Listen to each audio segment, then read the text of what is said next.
श्रीमान शिवराम महापात्र मंचरे मंचासीन अतिथि मान सबुठ बयस बहुत कम आज एत बड़ बड़ लोक खुआबारी भली गोटे पवित्र माटी बसबार से गहन बसबार जो सुजोग मत मिली स्वाधीनता संग्राम जो मैंने नेतृत्व नौले से गाँव भारत स्वाधीनता संग्राम सहित जड़ित भारत वर्षर इतिहास सहित जड़ित से गाँ माटी पाद रखी पदे कहबार सुजोग मिली एवं एभली गोटे कार्यक्रम कर सुजोग गाँववासी मैंने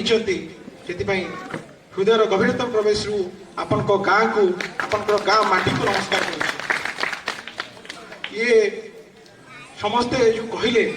थुआबारी गाँव ऐतिह्य थुआबारी गाँव परंपरा थुआबारी गाँव जो संस्कृति ये संस्कृति सारा भारत वर्ष विरल आज जदि उत्तर प्रदेश दिल्ली कि पंजाब एरिया गाँ टी था पंजाब राज्य एरिया था आज सारा विश्व गोटे पर्यटन क्षेत्र पलटि था जे गोटे गाँव एत जन स्वाधीनता संग्रामी बाहरी थे एत जन शहीद होते आज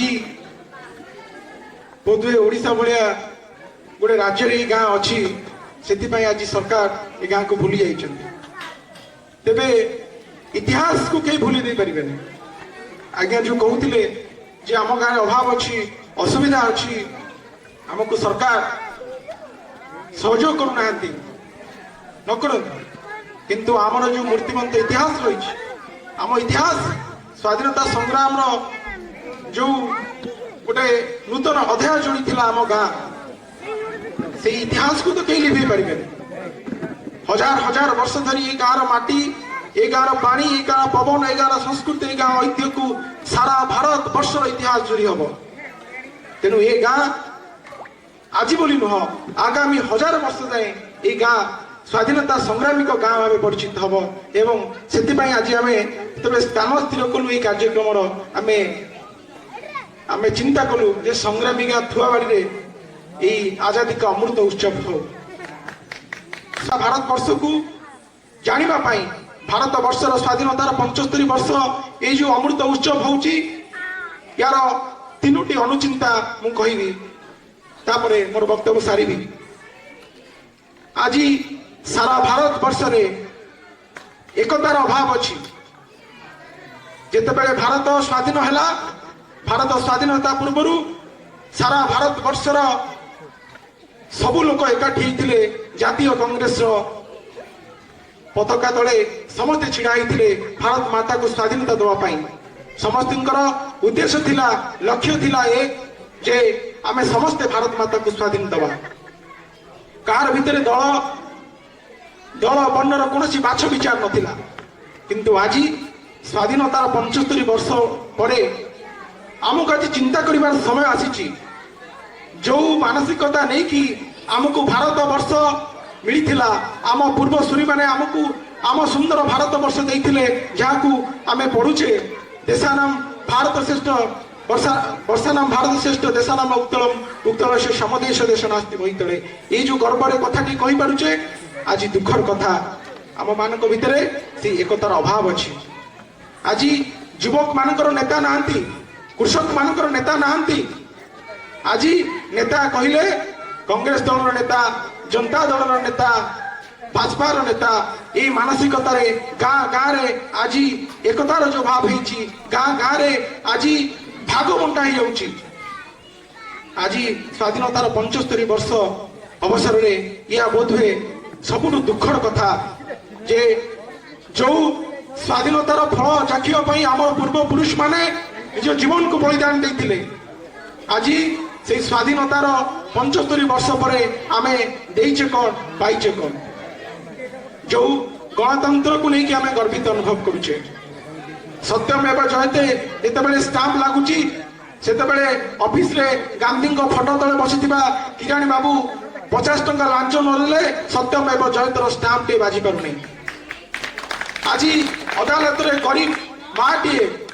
जहाँ पाखे पैसा नहीं सी जितेबाला जाऊँगी तार संवैधानिक अधिकार को पाइबापी अदालत न्याय पाइबापी न्याय मिलूनी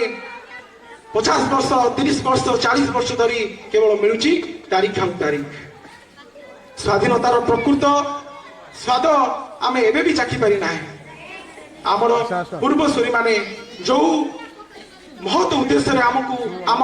ସ୍ୱାଧୀନତା ଦେଇଥିଲେ, ଆମ ଭାରତବର୍ଷକୁ ସ୍ୱାଧୀନ କରାଇଥିଲେ, ଆଜି ଆମକୁ ସମସ୍ତଙ୍କୁ ସ୍ୱାଧୀନତାର 75 ବର୍ଷ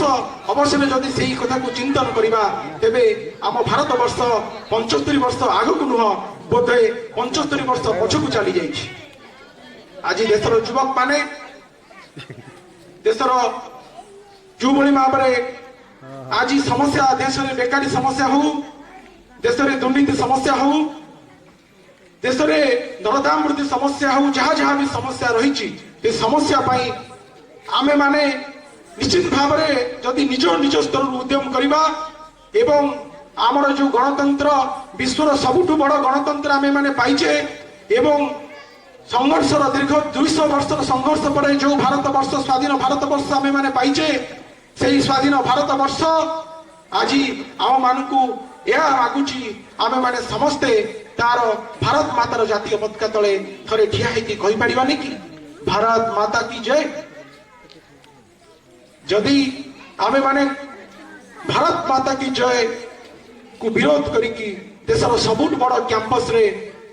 ପାକିସ୍ତାନର ଜିନ୍ଦାବାଦ ହେଇପାରୁଛି, ସାରା ଦେଶ କଣ ଏକାଠି ହେଇପାରିବନି ନିଜ ମାତୃଭୂମିର ଜୟ ଜୟକାର କରିବା ପାଇଁ, ଭାରତ ମାତାର ଜୟ କରିବା ପାଇଁ? ଭାରତ ମାତାର ଜୟ ସେତେବେଳେ ହେବ ଯେତେବେଳେ ଭାରତବର୍ଷର ଦୁର୍ନୀତି ହଟିଯିବ, ଯେତେବେଳେ ଭାରତବର୍ଷର ଗରିବ ଲୋକଟିଏ ପାଖରେ ଗୁଡ୍ ଗଭର୍ଣ୍ଣାନ୍ସ ପହଞ୍ଚିବ, ସୁଶାସନ ପହଞ୍ଚିବ ଏବଂ ଲୋକଙ୍କୁ କଲେକ୍ଟରଙ୍କ ପାଖରେ ଗ୍ରିଭେନ୍ସ ଲଗେଇବା ପାଇଁ, ବିଧାୟକଙ୍କ ପାଖରେ ଅଭିଯୋଗ କରିବା ପାଇଁ ଲାଇନ ଲଗେଇ ଛିଡା ହେବାକୁ ପଡିବ ନାହିଁ। ଯେତେବେଳେ ବିଧାୟକ ମାନେ, ଏ ପ୍ରଶାସନିକ ଅଧିକାରୀ ମାନେ ଲୋକମାନଙ୍କ ପାଖକୁ ଆସିକି ପହଞ୍ଚିବେ ସୁଶାସନ ଦେବା ପାଇଁ, ଲୋକମାନଙ୍କର ସମସ୍ୟା ବୁଝିବା ପାଇଁ, ସେତେବେଳେ ମୁଁ ଭାବିବି ଭାରତବର୍ଷ ସ୍ୱାଧୀନ ହେଇଛି ଏବଂ ଆମେ ମାନେ ସମସ୍ତେ ଆଜି 75 ବର୍ଷ ସ୍ୱାଧୀନତା ଦିବସରେ ଅନ୍ତତଃ ଏତିକି ସଂକଳ୍ପ ନେବାର ଆବଶ୍ୟକତା ରହିଛି ବୋଲି ମୁଁ ହୃଦବୋଧ କରୁଛି। ଆଉ ଆପଣ ମାନଙ୍କର ଏଇ ଯୋଉ ସଂଗ୍ରାମୀ ମାଟିକୁ ସାଧୁବାଦ ଜଣାଉଛି ଏବଂ ଗୋଟିଏ କଥା କହିବି, ସମସ୍ତେ ଏ ମାଟିରୁ ଯୋଉ ସ୍ୱର ଶୁଭିଥିଲା ବ୍ରିଟିଶ ସରକାରକୁ ହଟେଇବା ପାଇଁ, ସମସ୍ତେ ପୁଣି ଥରେ ଏମିତି ଗୋଟେ ସ୍ୱରରେ କହିବା ଯେମିତି ସ୍ୱର୍ଗରେ ଆମ ମାନଙ୍କର ଯୋଉ ପୂର୍ବସୂରୀ ମାନେ ଅଛନ୍ତି, ଯୋଉମାନଙ୍କର ବଳିଦାନ ଏ ଦେଶ ପାଇଁ, ଏ ଜାତି ପାଇଁ ଥିଲା, ସେମାନେ ପୁଣି ଥରେ ଶୁଣିପାରିବେ। ମୁଁ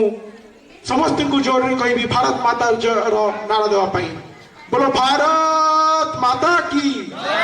बोलो भारत माता की, बोलो भारत माता की।